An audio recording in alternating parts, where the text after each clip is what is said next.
Vous avez tous entendu parler du best-seller de Robert Cialdini qui est Influence et manipulation. Qui l'a vraiment lu?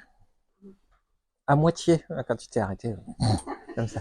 Donc, Robert Cialdini a écrit un ouvrage qui était à la base pour protéger les gens de la manipulation, en fait. Et puis les commerciaux ont vu ça, on dit bah c'est génial, en fait, je peux l'appliquer. Et à la suite de cet ouvrage qui est devenu un best-seller, Robert Cialdini, quelques années plus tard, propose l'art de la persuasion. La persuasion, c'est le fait de emmener quelqu'un avec nous. La persuasion, c'est l'art de créer les conditions en amont de la persuasion. Et donc, avec influence et manipulation, il a posé les bases de... Par exemple, toi qui es commerçant, si tu mets en vitrine 3 lots, enfin un lot de 3 fois la même chose, ben ça a plus d'impact que si tu le mets qu'une fois. C'est faut le lire dans influence et manipulation, c'est intéressant. Mais le développement de votre activité, elle passe par de la communication, de la prospection, de la vente. Vous avez un but, vous avez une approche, vous avez un contexte pour le faire. Et comment vous pouvez faire en sorte de préparer inconsciemment la personne qui va venir à vous. Donc c'est l'art de créer un contexte propice. On va voir dans le détail. Donc en fait, le cerveau, c'est une machine. Et cette machine, donc Robert Cialdini explique que c'est du clic-action. C'est-à-dire que quand je fais quelque chose, le cerveau humain a tendance à réagir de la même façon, statistiquement bien évidemment. Donc dans son ouvrage, Robert Cialdini explique que la métaphore, c'est vous avez une offre, elle est merveilleuse cette offre. Vous voulez influencer quelqu'un, eh bien il faut, comme un agriculteur qui planterait une graine, avoir un terrain propice. Et la persuasion, c'est l'art de préparer ce terrain. Si vous plantez une graine dans le désert, il y a peu de chances qu'elle pousse. Si vous la plantez dans la terre, préparée, remuée, etc., vous allez avoir la possibilité de pouvoir générer une belle plante. Anticiper, l'objectif aussi est de dire, ok, si je veux qu'il se passe des choses correctement, dans les bonnes conditions, bah, il faut que je sois à la manœuvre et que je puisse créer un cadre. Ensuite, vous avez exploité, c'est-à-dire que quand on est dans la persuasion, dans l'influence, il y a toujours une notion qui arrive et qui dit oui, mais c'est mal ce que tu es en train de faire. Parce que si je sais que je peux manipuler l'être humain que j'ai en face de moi, bah, je deviens un manipulateur. Or, rappelez-vous qu'un pistolet, un revolver, ça peut à la fois tuer les gens, mais ça peut les protéger. C'est pas à moi de décider si vous allez bien utiliser ou mal utiliser les techniques de persuasion.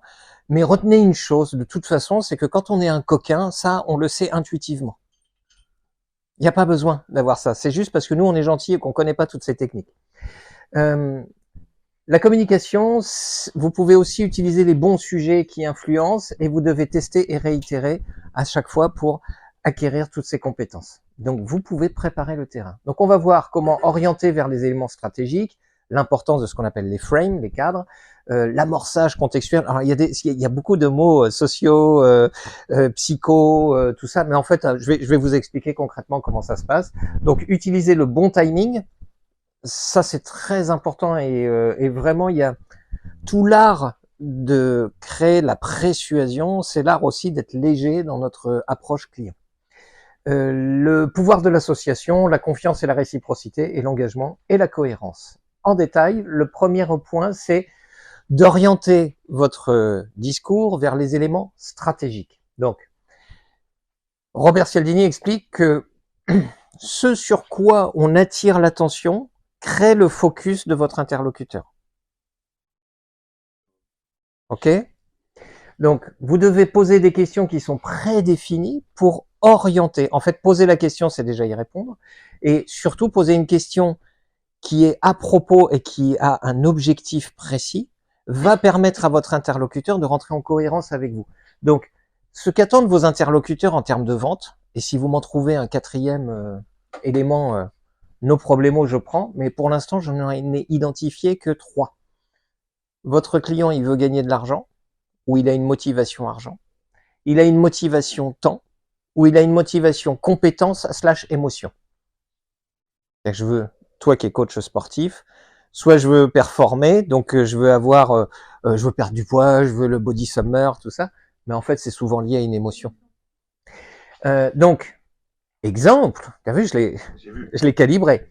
On ne dit pas je vends des cuisines, mais on dit saviez-vous que l'on passe en moyenne 2 heures, alors c'est 2h13 en France et on a des pays les plus, j'ai fait mes devoirs, hein.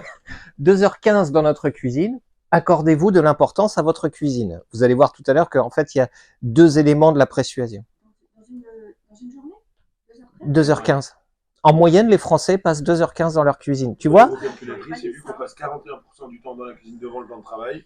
Et ben ça fait. Véronique, toi, combien de temps tu passes avec ton PC et ton petit café dans la cuisine? Mais c'est dans un lieu qui s'appelle la cuisine. Et en fait, saviez-vous que l'on passe en moyenne, alors, ce qui est génial, vous voyez? Oui. Ouais, les coquins. Alors, vous comprenez. Oui, d'ailleurs, va falloir qu'on en parle. Saviez-vous que l'on passe en moyenne 2h15 dans la cuisine? Envoie une image sur laquelle moi je veux orienter la personne. Pourquoi? Parce que quand on négocie avec un cuisiniste, on se dit on va s'en prendre une, c'est toujours trop cher. L'objectif, c'est l'argent. Et on a soit du temps, on va parler du temps parce que le temps on le passe dedans, et la compétence, un cuisiniste va jamais vous rendre cuisinier. Il va vous donner un espace de vie. Et donc la motivation de votre interlocuteur, c'est l'argent. Je veux pas payer cher. Mais la question que je pose, saviez-vous que l'on passe en moyenne 2h15 dans sa cuisine, hausse l'intérêt de mon investissement dans la cuisine. Donc de facto, je dis ouais, toi tu es en train de me parler économie, moi je te parle d'autre chose, de l'importance de ta cuisine. Et donc on upsell on augmente surtout la perception de l'importance de la cuisine. Donc il y a un budget par temps passé. Exactement. Ah, ça peut être cette perception-là, mais c'est surtout on décale l'intérêt de la discussion, de l'argent, sur l'importance de l'usage, en fait. La deuxième chose, c'est ce que Robert Cialdini appelle les frames. Alors frame en anglais, c'est les cadres. Et donc, vous pouvez créer 2 types de cadres. Le cadre positif, le cadre négatif. C'est-à-dire, vous allez imposer ces cadres, vous introduisez des notions qui évoquent la sécurité, le confort, l'émotion. Par exemple, en termes de diététique, tu vas envoyer un message positif, c'est « Et pour vous, si vous atteignez le poids idéal, qu'est-ce que ça va faire chez vous ?» Déjà, je leur demande quelle est leur équipe, qu'est-ce qui fait qu'ils sont là, déjà. Alors ça, on va rentrer dans le cadre négatif. Qu'est-ce qui fait que vous êtes là?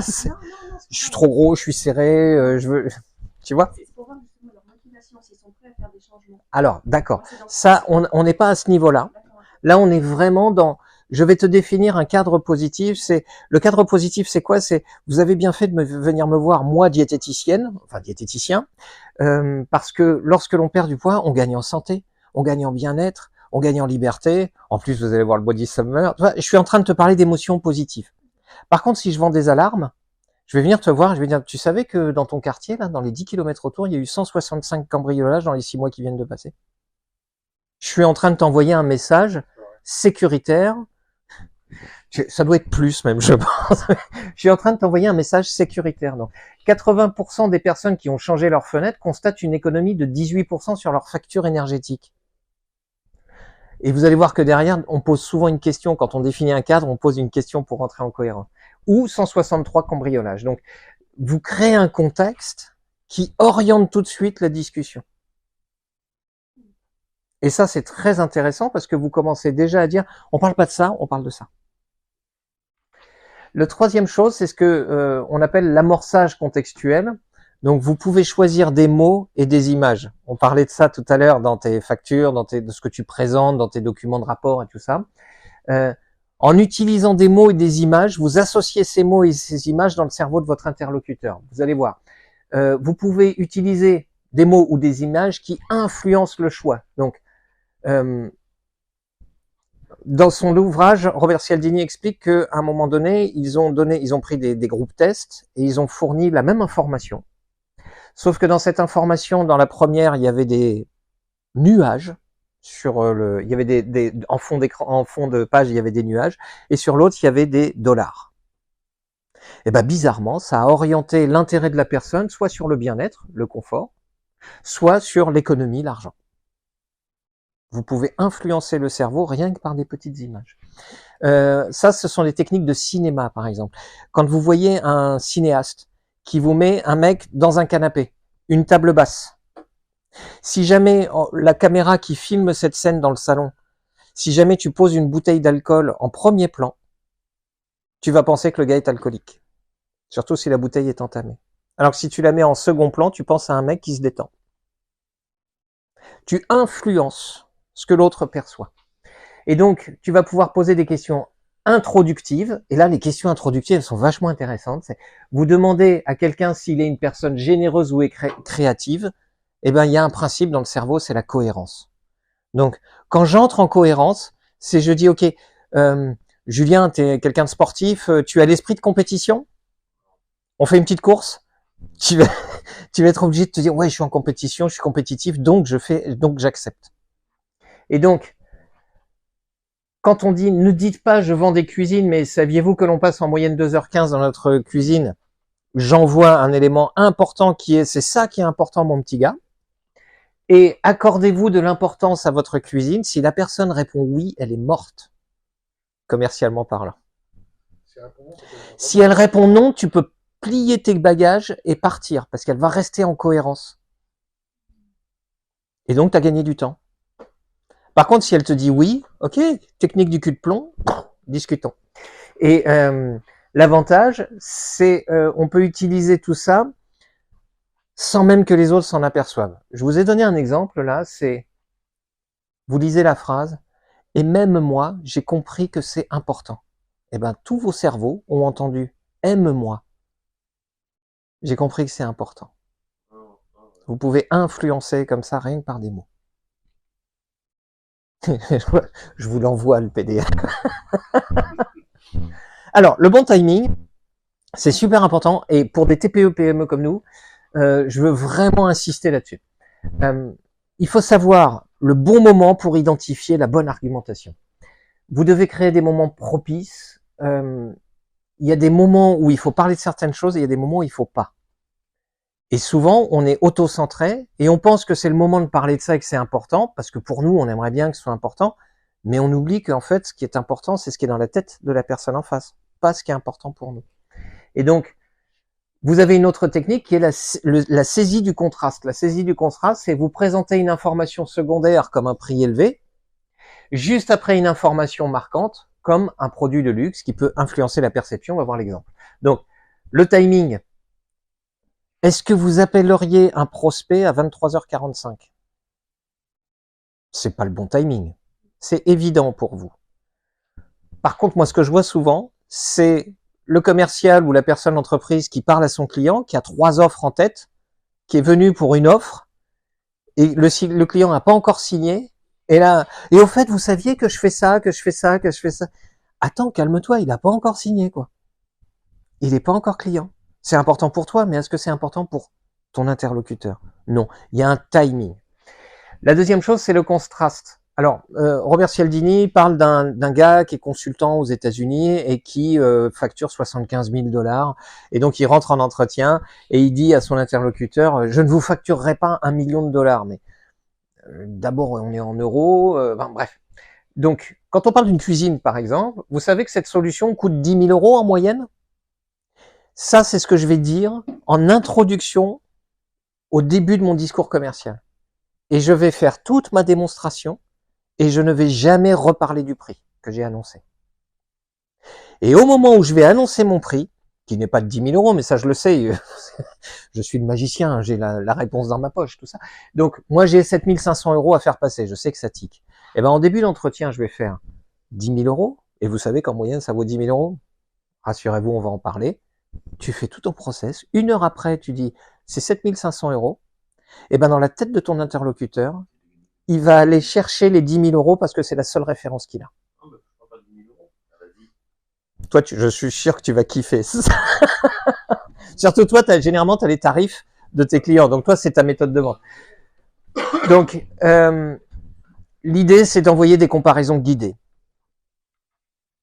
Alors, vous avez une autre technique qui est le pouvoir de l'association. Le pouvoir de l'association, c'est quoi? C'est vous pouvez faire appel à des références culturelles ou des références émotionnelles. Là, vous pouvez envoyer et associer votre message à des idées qui sont liées à des émotions, positives ou négatives, et vous pouvez faire des associations culturelles. Je vous ai donné des exemples. Premier exemple, je vais vous envoyer une émotion. Imaginez votre satisfaction personnelle si vous maîtrisiez tous les principes que je suis en train de vous présenter là. Imaginez ça. Autre exemple, nous, les femmes, nous avons un sixième sens pour ça.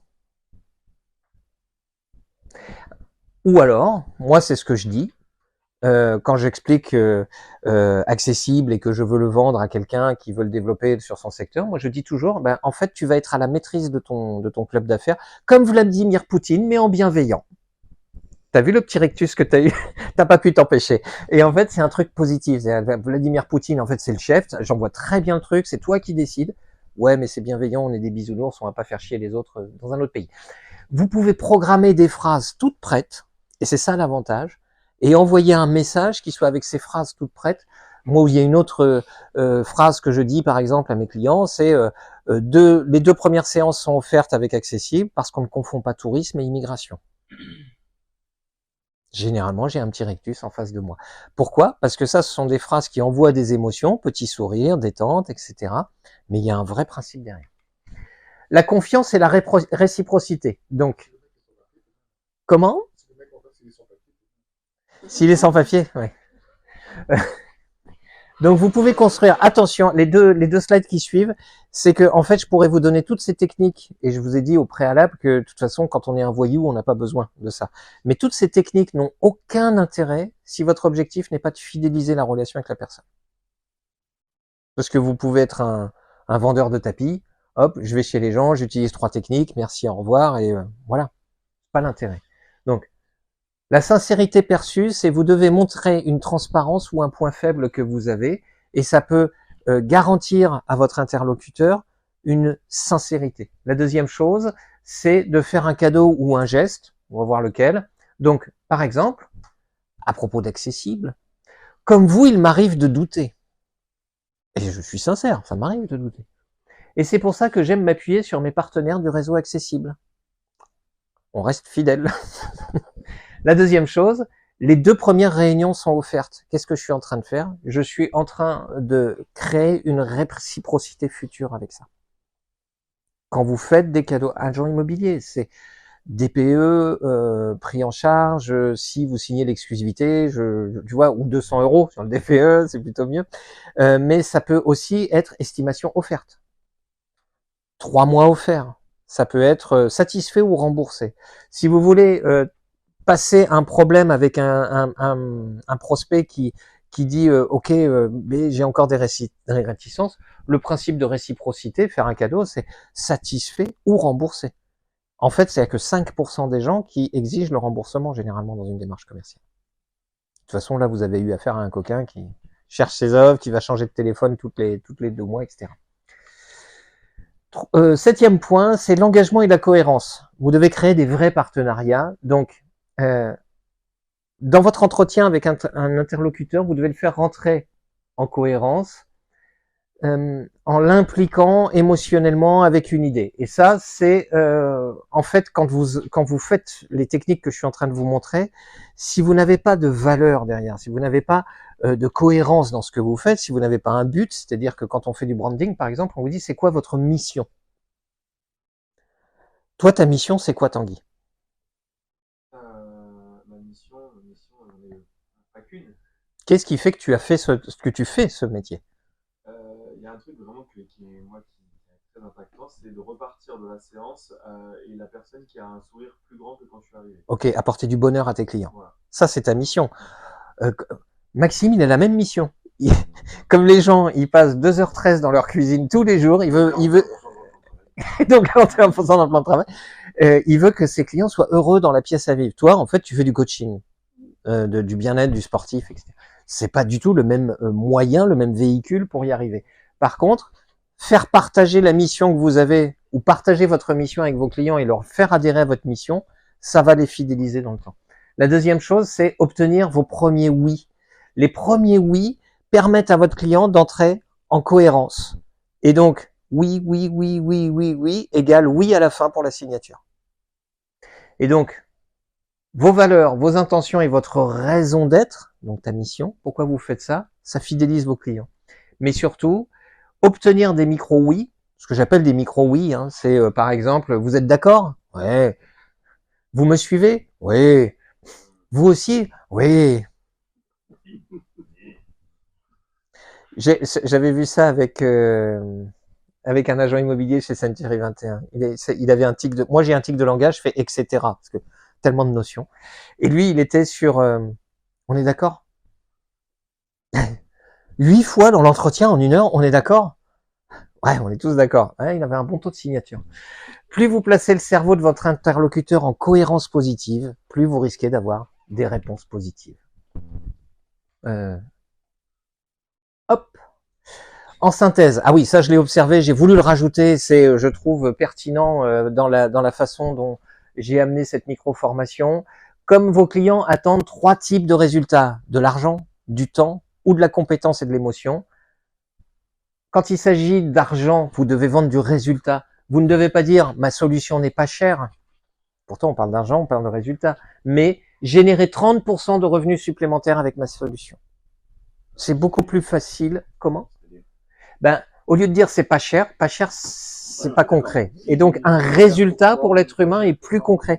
En fait, il y a un principe de réalité sur l'argent. Le temps. Retrouver le bien-être avec mon programme, c'est pas ce qu'il faut dire. C'est retrouver votre poids idéal en seulement 3 mois. Résultat temps. Ouais, on le voit partout parce que les mecs, ils ont compris. Et la compétence, profiter d'un séjour d'1 semaine en Grèce, non. Un paradis, vous allez vivre des moments magiques, de l'émotion. Vous comprenez l'idée? Qu'est-ce que mon client attend et comment je lui vends du résultat avec ma solution? En conclusion, la persuasion, c'est quelque chose qui demande de l'éthique. Si vous le faites comme un voyou, bah, vous allez avoir des clients qui sont des clients de voyous. Et donc, généralement, les clients de voyous, qu'est-ce qu'ils font? Ils portent plainte. Ils vont créer des ennuis. Et vous devez anticiper. Ce ne sont pas des choses qu'on improvise devant son client, ce sont des choses que l'on prépare. Quel contexte, quel frame, quel cadre je vais lui donner? Qu'est-ce que je vais pouvoir lui dire? Où est-ce que je veux l'emmener, etc., etc. En fait, créer des moments propices à la négociation. La deuxième chose, c'est quand vous faites ça, vous allez pouvoir fidéliser, obtenir plus de chiffre d'affaires. Et donc, la persuasion, si vous décidez d'adopter ça, c'est de comprendre que, en fait, vous créez des conditions et vous optimisez votre vente avant même d'avoir rencontré votre client parce que vous avez décidé de mettre ça en place. Et vous apprenez au fur et à mesure. Vous ne pourrez pas maîtriser tous ces concepts du jour au lendemain. Donc, je vous envoie le PDF et je vous invite à tester un concept. Puis tester un deuxième concept. Ce que je fais moi, hein, c'est-à-dire que je suis pas en train de vous dire que je maîtrise tous ces concepts. J'en maîtrise 70% à peu près. Et je suis encore en train de travailler sur d'autres. Est-ce que vous avez des questions?